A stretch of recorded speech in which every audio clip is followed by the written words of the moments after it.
Today is Monday. Last Wednesday, I was transferred across the state for my upcoming release. I had really hoped that it would happen later. I still have 25 days left on my sentence. Rather than being where I was in a known and relatively comfortable place, I am now spending the rest of my time in the depths of hell. I want to tell you all about it, but first I'm going to tell you about the day of transport. I was woken early Wednesday morning without any forewarning. Fortunately, I've been preparing by getting rid of all non-essential personal property. They give you plastic garbage bags to put all your stuff in. It's insulting. I was able to fit all of my things into one bag. The transport itself was pretty much as expected. Torture. It was the same routine as the trip in 3 years ago. It goes something like this. They make you strip down naked and into an oversized pair of coveralls, then handcuffs, then the black box. The black box is a little device that attaches to the handcuffs. It locks your hands in a position best described as a late-term pregnant woman holding her belly, with the right hand on top, the left hand on bottom, palms facing each other, but locked into that place so there's no movement or articulation. Then a chain is put through the center link of the cuffs and around your waist so that your hands and arms can't move away from your belly. Next comes leg shackles so that you can only walk in baby steps. There were 8 of us all wrapped up like this and smashed shoulder to shoulder in the van for a 7-hour ride across the state. There can be no word to describe this experience other than torture. It boggles my mind, even though I'm being transported for release in less than a month, and I have 3.5 years of impeccable behavior, but yet I'm still wrapped up like Hannibal Lecter. The van is a normal, full-size passenger van with rows of seats. What is not normal is that this van has a metal cage built inside of it. The windows are covered with steel grids. There is a steel mesh bulkhead which separates the passengers from the 2 armed guards. Even the sliding door on the side through which we entered had a second steel metal door on the inside which was locked from the outside. I couldn't help but wonder what we were supposed to do if there was a crash. There was no getting out of this thing. If the guard falls asleep during the long trip and drives us into a lake, we will all drown. If we collide and there's a fire, we will all burn to death. There is no other way about it. There is one stop about halfway through the trip for a bathroom break and lunch. The lunch consisted of 2 pieces of bleached bread with a single slice of bologna. If you had to go to the bathroom, you did so fully chained. They didn't tell us where we were going until we were all in the van. The 8 of us were going to 3 different places, all of which were within close proximity to each other in the state capital. I was shocked to learn I was going to the state penitentiary. At the state penitentiary, there is a minimum security dorm unit. I assumed I was going there. When I got here, I was totally convinced of this right up to the moment I was directed to enter a general population cell block. No minimum security here. This is the big house. I was horrified. I was sick in the stomach and weak in the knees. I was petrified. The cell block looks exactly like Alcatraz or like a scene from the movie Shawshank Redemption. I'm pretty sure this prison was built in the late 1800s. It does not appear to have ever been remodeled or updated. It's old and dingy and dirty and completely overcrowded. And it's loud. Everything about it is loud. The constant noise is deafening. Literally. The block is 5 stories tall and I'm guessing about 50 or 60 cells long. When you look up from the ground floor, all you can see is row after row, column after column of tiny barred cages, with a narrow catwalk running the length of each floor. There is an empty space about 30 feet wide between the catwalks and the exterior wall of the building, so if you were standing on the ground floor with your back against the wall, you could look up and see the front bars of every cell in the block, all the way to the 5th tier. The catwalks are lined with chain link to prevent anyone from being thrown off.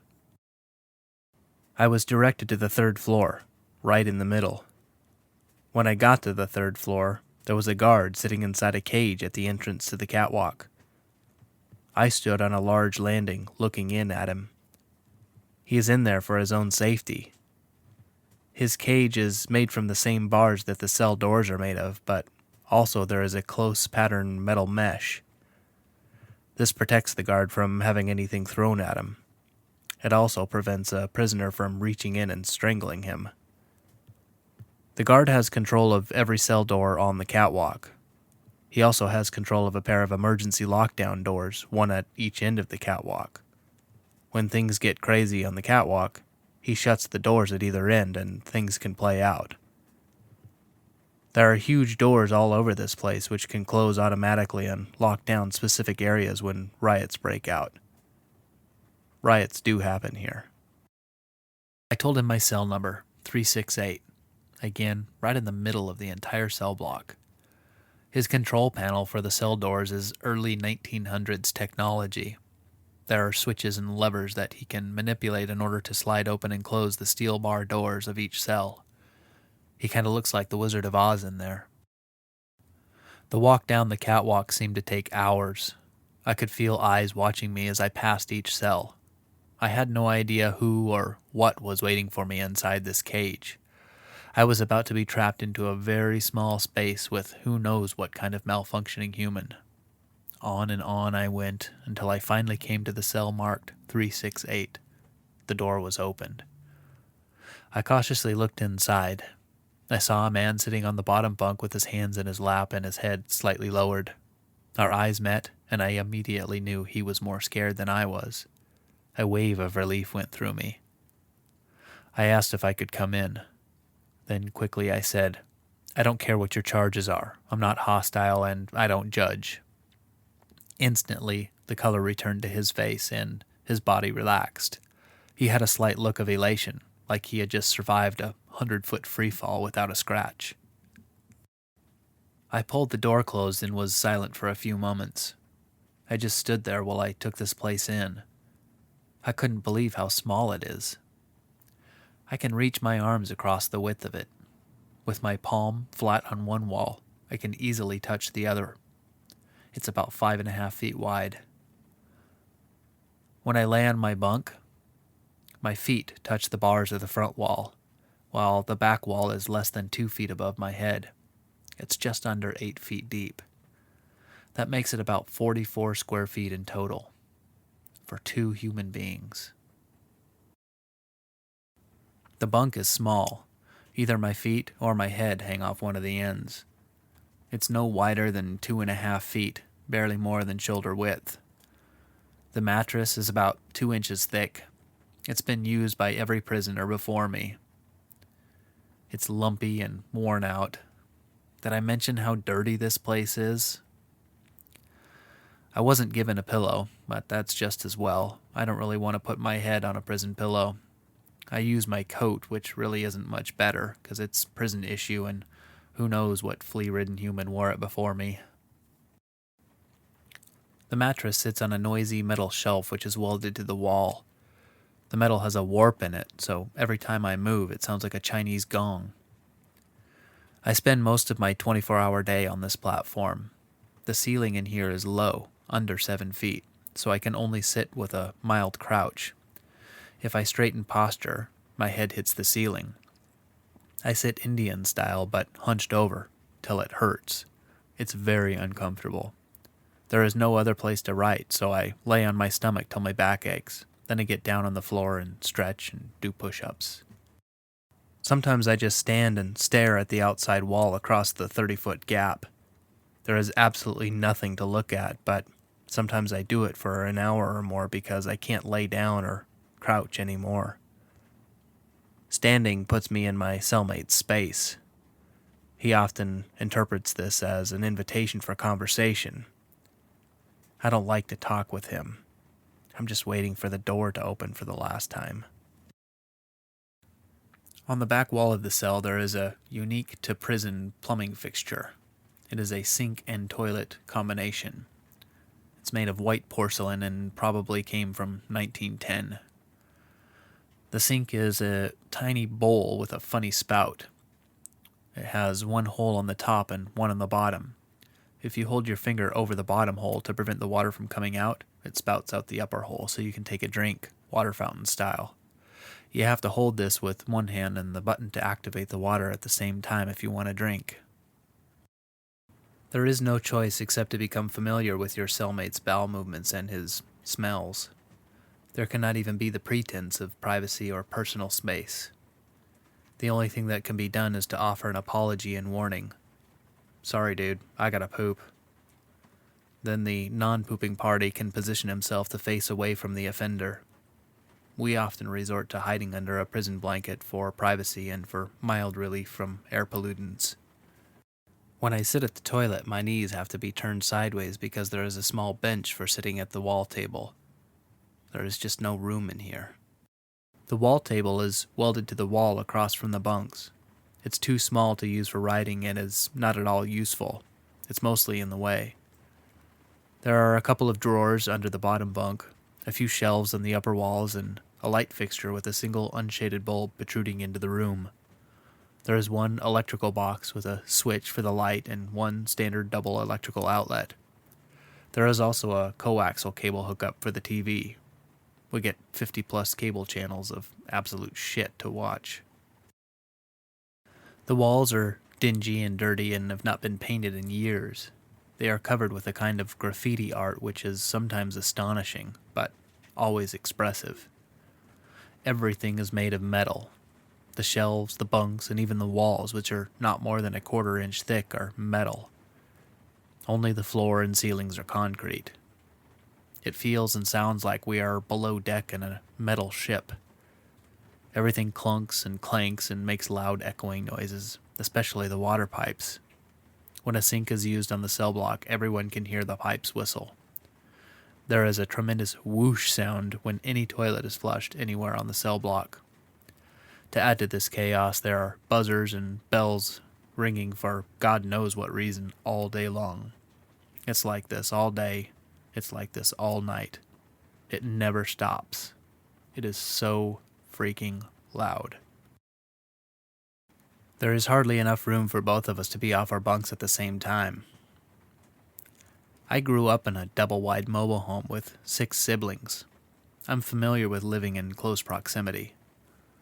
This cell is smaller than the smaller of our mobile home's 2 bathrooms. There are 2 humans living in here. It's insane. I bet the State Department of Animal Control has restrictions on how small a dog kennel can be. I don't think it's legal to keep a dog locked up in tiny places for weeks, months, or years on end. People go to jail for shit like that.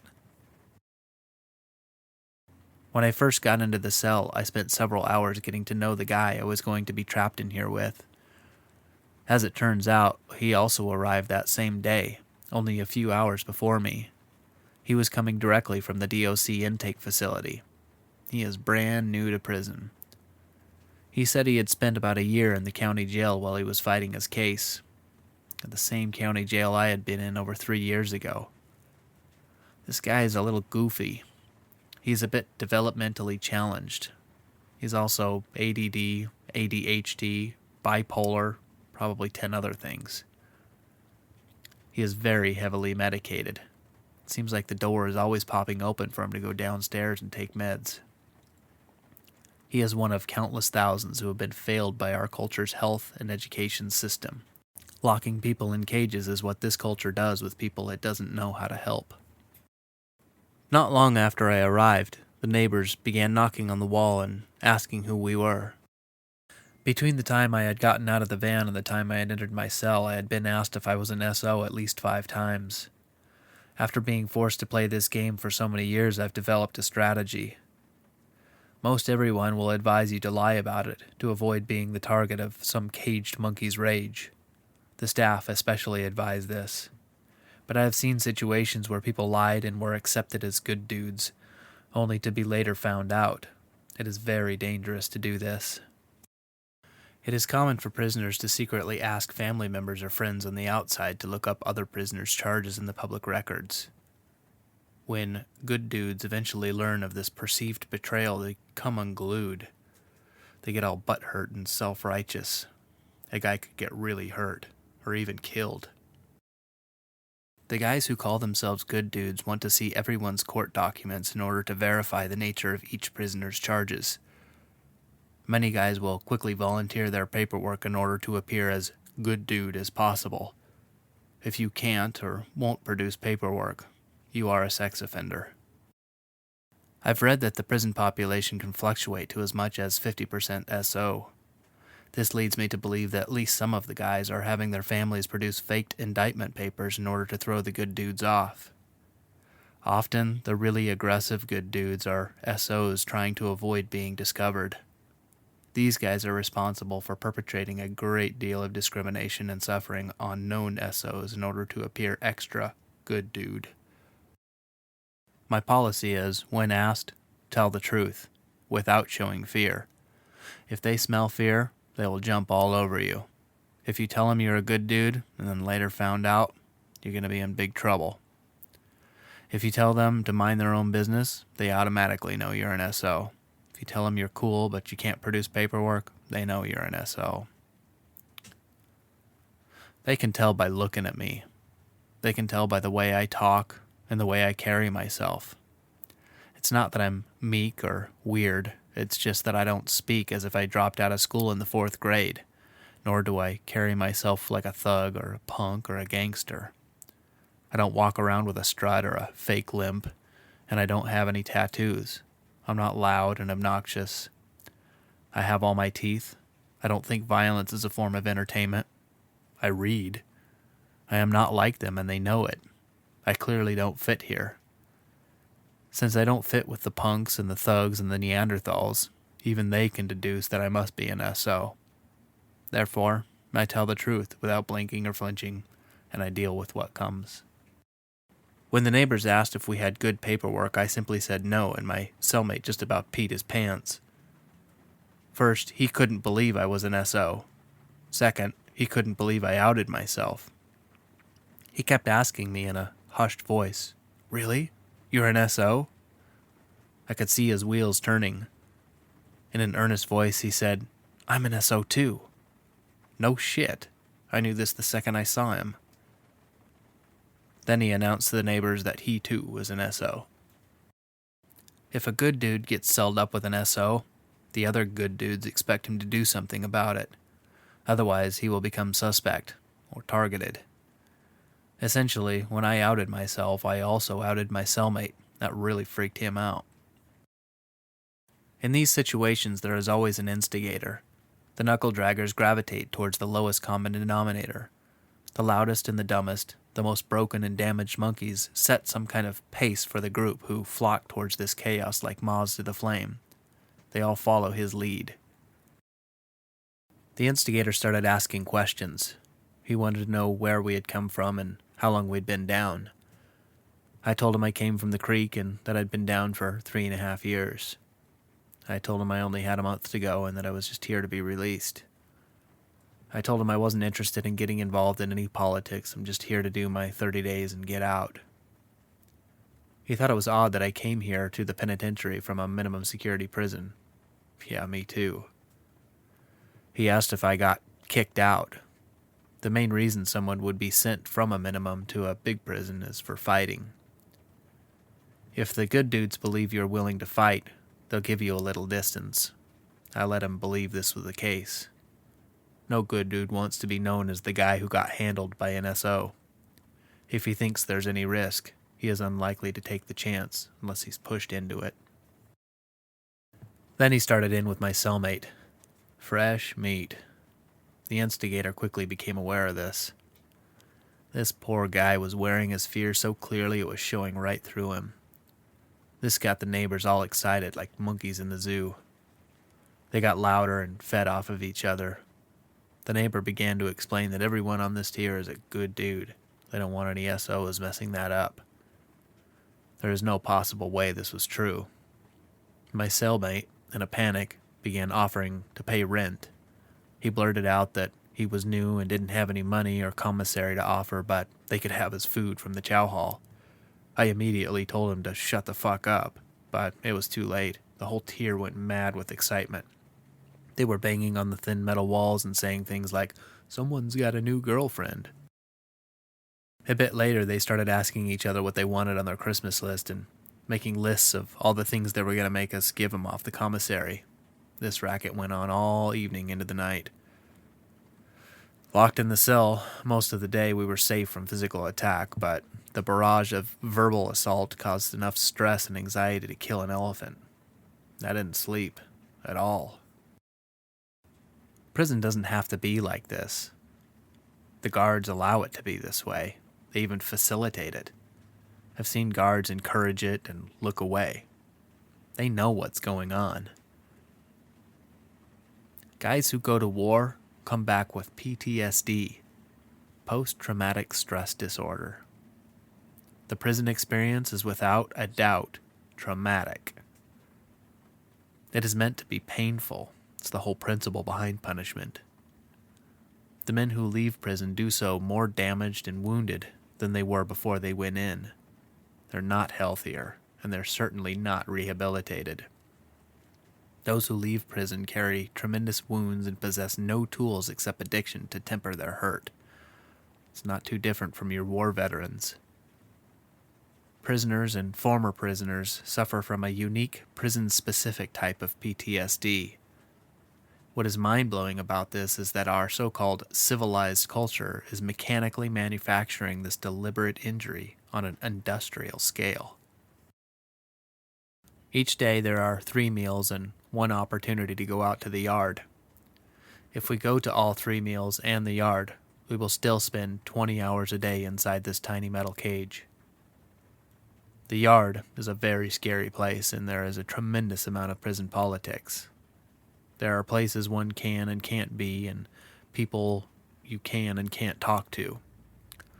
On my second day, I went to the evening yard because I needed to make phone calls to let people know I had been transferred.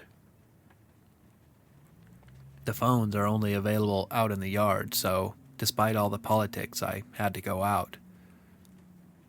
I expected to go outside, out into the yard. I expected that, like at the creek where I came from, the place would be all lit up and people would be walking around the track. But because it's winter, the outside yard is closed here and yard time is confined to a large warehouse building. This was an intense place. When I got in there, it was packed with scary-looking dudes giving mean stares to everyone. I was shocked to see a wall of 50 or more phones with a line of at least 100 guys waiting to use them. I stood in line for well over an hour before I got to use one. While standing in line, I was approached and asked who I was and where I came from by several people. Always the first question, "Are you a sex offender?" The yard is called as a line movement.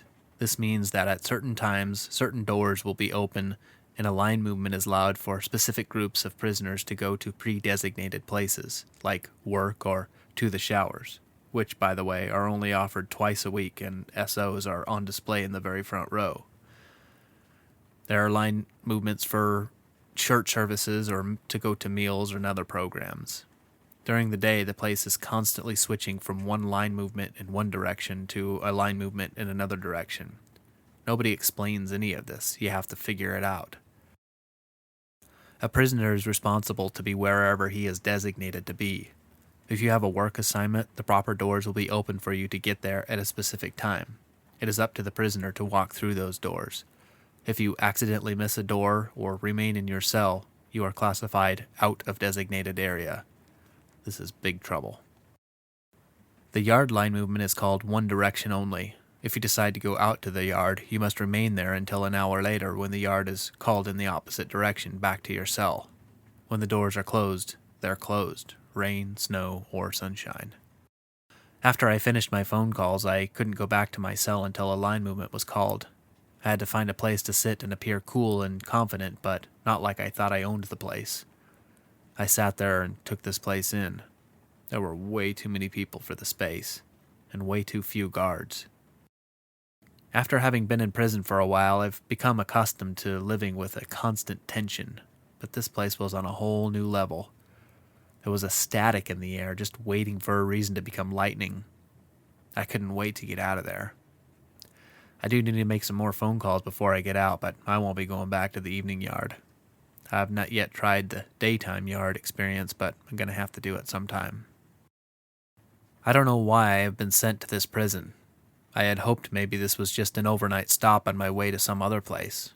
I had hoped on that first night that I would be woken up early in the morning and told I was going to some other place. But that wake up still hasn't happened. The second day was spent entirely in self-preservation panic mode. We didn't go to breakfast, didn't go to the yard, didn't go to take a shower, even though my cellmate really needed one. It's not pleasant for two adult men living in a closet-sized room together. We spent our time trying to figure out how this place works. Nothing is explained, and there are bells ringing and buzzers buzzing to indicate who knows what kind of events. Our door would pop open at seemingly random times, and we would just stare at each other in panic. Are you supposed to go somewhere, or am I? I had not yet figured out how to get my property, so we had no television or hygiene supplies or paper to write on, or even a watch. It's really difficult to find the rhythm of a place that runs on time when you have no clock. This was maddening. We were really nervous about leaving the cell to go to lunch, but we knew we were going to have to eat sometime. When we exit our cell, we take a right down the catwalk. The instigator neighbor is directly to our left. So when the tier opens for meals, the lunatic good dudes are directly behind us, dragging their knuckles. We are vulnerable. We decided to wait until the entire tier filled past and then jump into the back of the line. But of course, everyone paid attention to this and they got a good laugh out of it. They all knew what we were doing and why. The second night was more hellish. They yelled obscenities and insults and pounded on the metal wall. Bong, bong, bong. Sometimes they would get tired and it would go quiet for 15 or 20 minutes, and just when I thought I could relax a bit, they would slam into the wall again. There was no let-up. I didn't know what to do. I hoped it would eventually settle down, but it only ever seemed to get worse. When we went to lunch the next day, we were at the back of the line, so I waited for a chance to say something to the guard without anyone hearing. To snitch is the worst offense in prison politics. You have to be careful. Prisoners make it a point to overhear these types of conversations. I told the guard I didn't feel safe and that we were being harassed. He looked at my cellmate and asked if this was my cellie. I said, yeah. He gave me a smirk and said, "You guys are locked in a cell. What can they do to you?" "Get the fuck out of here," he said. We skipped breakfast again, but on our way back from lunch, the neighbor was standing on the catwalk outside of his cell. To return to your cell, you climb the stairs and tell the guard your cell number as you enter the catwalk. He pops the door so it's open when you get there. At the end of meals, there's a flood of prisoners filing back down the catwalk. Usually you're pretty close to your cellmate when you're coming and going from chow, but if your cellmate is a few seconds ahead of you and he doesn't know that you're behind him, he'll close the door. If that happens, you have to stand on the tier and try to get the guard's attention by shouting your cell number while people squeeze past you on the catwalk. The neighbors did this. I'm sure it was on purpose. He wanted to get a good look at us. As I approached him, I made a point to look him straight in the eye. I wanted him to see that I wasn't afraid of him. Things seemed a bit quieter. I heard him mumbling to his cellmate about how he was trying to stay out of trouble so he could get out of this place. No one wants to get in a fight. No one wants to go to the hole. It's mostly chest thumping and posturing. Things remained quiet for a while. Then they started slamming on the wall at random times. It would be quiet for 10 minutes and I would start to relax a bit, then slam. There's no possible chance to get some sleep or to let my guard down. Right before dinner, I was climbing down from my bunk to get ready, and I can't figure out what kind of evil is conspiring against me, but of all the bunks in this massive prison, I had to get the piece of shit one with the warped metal. Every time I shift my weight, even the slightest movement, the metal flexes and the Chinese gong fires off. This happened a few times, and the Neanderthal on the other side of the wall thought someone was kicking the wall back at him. He was all twisted up about it. When this happened, he started up again and I lost my shit. I'm a very calm and relaxed and patient guy. My nature is to avoid confrontation, and I can't remember too many times in my life when I've lost control, but that's what happened. I didn't think, I just exploded. Before I knew what I was doing, I was slamming on the wall as hard as I could and screaming at them to shut the fuck up. There was one long second of silence. I was horrified by what I had just done. My cellmate looked at me like a terrified puppy. The neighbors broke out in indignation. In their screwed up 3-year-old logic, my behavior was way out of line. They made all kinds of noises. They wanted to know if I was calling them out. I tried to collect myself. I explained that no one had been kicking the wall, that they had just needed to chill the fuck out and do their own time. They wanted to know about the challenge. Why did this have to happen right as the doors are about to open for dinner? I was going to have to deal with this. I didn't know what was going to happen. When the doors opened, both Beavis and Butthead came out flexing all retarded gangster style. I stood in the doorway. I was not going to let them have my backside walking down the tier. They were sidestepping down the catwalk with their backs up against the chain link fence, saying things like, "What's up, man? You want to do something?" It became clear they weren't going to make the first move, so I let them go by and got in directly behind them and stayed right with them. The one in the back kept looking over his shoulder to see if I was coming at him. We got separated in the large flow of prisoners going down the stairs and went to dinner in peace, but highly stressed. We ate fast and got back in our cage before they got back. This was the first time that when they walked past our cell, neither one of them said anything. I felt a sense of relief, and I felt oddly good. This wasn't a feeling I'm familiar with. My little explosion was an instant release of all the tension and stress I had been feeling. It felt great to have that out of me. The rest of the evening it was very quiet. At one point, I did hear them quietly talking about how they thought they were going to have to throw down. Other than that, it was total silence until about 9:30 or 10. I had decided to make a cup of coffee for my cellmate and myself. I heard a gentle knock on the wall. I wasn't sure I'd heard right, so I waited. I heard it again, so I said, "What's up?" It was the instigator's voice, but I had not heard him speak this way before. He was meek and buddy-buddy. "Hey man, can you spare a cup of coffee?" He said it like we were old friends. Without thinking, I immediately and firmly said, "No." My cellmate looked at me with his worried look and whispered, "Maybe we should give him just a little to get him off our backs." I didn't even consider it. No way. Again, the instigator's voice, all friendly and needy. "You sure you can't spot just a little? We're all out over here." Without missing a beat, "No." "Okay, man, if that's how you want to play it." That was it. Silence for the rest of the night. I was nervous after that. I didn't know if I had played it right. I lay there on my bunk, playing it over and over in my mind, wondering if I should give them some coffee. Coffee is gold in prison. That's the only chemical altering substance we're allowed. Some guys consume astonishing quantities of it. They often binge and run themselves out. Guys like my neighbor can't keep a job because they can't keep out of trouble, so they have no money to buy coffee. This isn't drip coffee, it's freeze-dried. Just add water. It's garbage. What is absolute shit bottom of the barrel on the streets is gold in prison. The next day I wasn't sure what to expect. I didn't know if I had stood my ground too firmly. I didn't know if I had made them feel indignity. I didn't know if they were harboring a need to prove themselves. I just didn't know what was coming next. The quiet was almost more unnerving than the wall pounding and yelling. I had an appointment to see the job placement guy that day. I told him I'm only here for a few weeks and I don't need a job in that short a time. It was a quick meeting. But when I got back to my cell, my cellie told me that as soon as I left, the neighbor started asking him for coffee.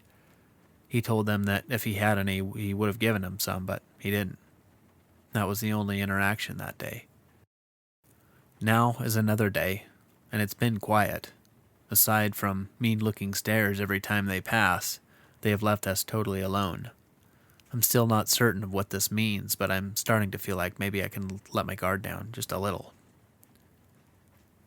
I'm still trying to figure out the rhythm of this place. Tomorrow, it will be a week since I got here. I still have no clue why I'm here instead of a minimum security prison, or if I'll release from here or be transferred again. No one has explained anything to me. Every time I'm out of my cell to go to a meal, I try to learn something about how this place works. I need to figure out the laundry situation. I can't seem to get clean clothes. I've learned that the guards here are, for the most part, more helpful and friendly than at the creek. I'm certain that's because mean, rude, and disrespectful guards probably tend to get beat up in a place like this. But this also means that the guards don't crack down on any of the rules. It's a major contrast from what I'm used to. Prisoners are allowed to pretty much do what they want as long as they're not fighting. Most evenings I can smell either tobacco or weed smoke in the air, and prisoners are openly making deals and trades of all sorts. Guys are openly gambling while watching sports on TV. There's shouting between cells from the upper and lower levels. Nothing like that was ever done in the open of the creek. The previous occupant of my cell had left some books behind. I was concerned that I would get in trouble for being in possession of another prisoner's books. That's something I got caught up for at the creek, but guards here just didn't care. It took me a couple days to figure out how to get my personal property and finally went to pick it up. I had sent out most of the stuff I accumulated over the years, including a small mountain of books. I kept a few things that would make this last bit of time go by a little bit quicker. The first thing out of the box was the old TV. I both absolutely love and hate this thing at the same time. I've never been a fan of TV, but it's such a mind-numbing pacifier when one is called for. The opening of my single property bag was like Christmas Day for my cellmate. He eagerly got the TV all set up. I gave him the headphones, and suddenly life in this tiny room became a little bit more bearable. Now he just sits there in blissful silence. No more 10,000 questions, no more jittery moving about, just hours of quiet out of my cellmate. Good, he can have that TV. He's a nice guy, and I'm happy to have him rather than many of the other possibilities. But along with some quiet time, I also now have some things to write on and write with. Now I have luxuries like my own socks and underwear, personal hygiene items. There is nothing comfortable about living full-time in a 45-square-foot space with another slightly malfunctioning human, but I'm making it work. The end is within sight.